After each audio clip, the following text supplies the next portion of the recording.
Hey, we're into part 3 of Oblomov. So, first of all, here's what we're going to do.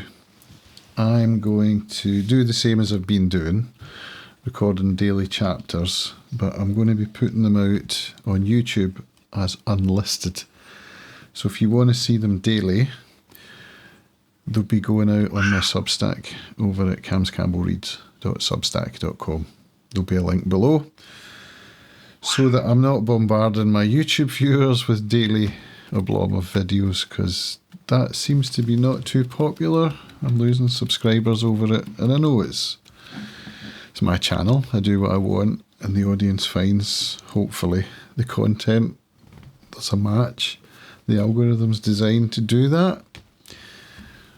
But I do realise that I would like to be putting out videos other than constant Oblomov videos. So they'll come out publicly on YouTube on a schedule, I guess, maybe one a week, something like that. But they will be viewable if you go and sign up to my Substack. If you want to carry on with a more frequent basis, then that's where they'll be, and that's where my paid subscribers are too. So it's only fair that they get them first, you know? So that's going to be the strategy going forward. I'm tweaking the system, you know. I've never done this before. So that's how it's going to be. And the same will go with the Karenina and Karamazov vlogs, although they're kind of like that anyway, because I do them in parts, big chunks. But with Oblomov, chapter analyses, individual videos for each chapter, but on YouTube, they'll be scheduled weekly, and you can watch them daily if you want to over on Substack. So that's the admin out the way. And you'll see we've got Willow here trying to rub herself on my mouse and my books. And now she's going to hit keyboard shortcuts, which will do all kinds of things that we don't want. I think it's already happened, actually. She's paused my recording. So we'll start again from here. I'm going to put her down. So let's have a look at part 3.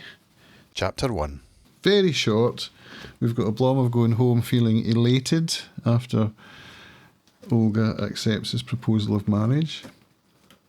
And he gets home to find Tarantyev in his flat. Oh dear. Tarantyev, what a despicable man. So he's used to the Oblomov of old, the one that he can take advantage of and take all his money and eat all his food. And he's set up a shady deal where he's rented an apartment for him out on the Vyborg side over the Neva, and he's come to demand payment for said apartment. And Oblomov's like, what? I don't need an apartment now. And then he remembers that he signed a piece of paper that Tarantyev thrust under his eyes, and he signed it without reading it, which turns out to be a 1-year lease. And Tarantyev says, the landlady's brother, he'll be the one you'll have to deal with. He won't take any of your snash. He needs payment, so give me the 800 rubles. And then Tarantyev says, I paid him myself, so now you owe me. And Oblomov's like, where did you get the money? And Tarantyev's like, never you mind about that. I called in an old debt.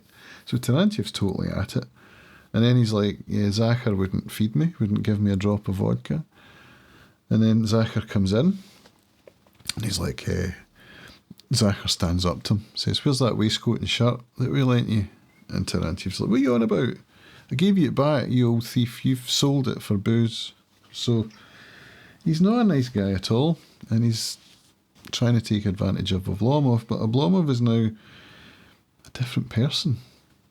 And he says, no, I don't lie down anymore. And Tarantyev's like, why would you want to live? Why does it matter where you live? Because all you do is lie down. No, I don't lie down anymore. And then he stands up to him. We get this quotation where Tarantyev shouts at him. Tarantyev! Oblomov shouted, banging his fist on the table. Shut up! You have no idea what you're talking about. And Tarantyev at this point, his eyes pop out at this unprecedented outburst on Oblomov's part, and he even forgot to be offended at being dismissed as Stoltz's inferior. "Well, look at him now," he muttered, picking up his hat. "A whole new fire-breathing Oblomov." He smoothed his hat with his sleeve and then looked over at Oblomov's hat on a shelf. "I see you're not using your hat. You're wearing that cap," he said, picking up the hat and trying it on. "How about letting me have it for the summer?" So he's even trying to take Oblomov's hat. I mean, how low can you get? Oblomov takes the hat off his head and hunts him. So, short chapter. That's where we leave it, but it looks like a different relationship here between Oblomov and Tarantyev, which I'm enjoying. Go on yourself, Oblomov.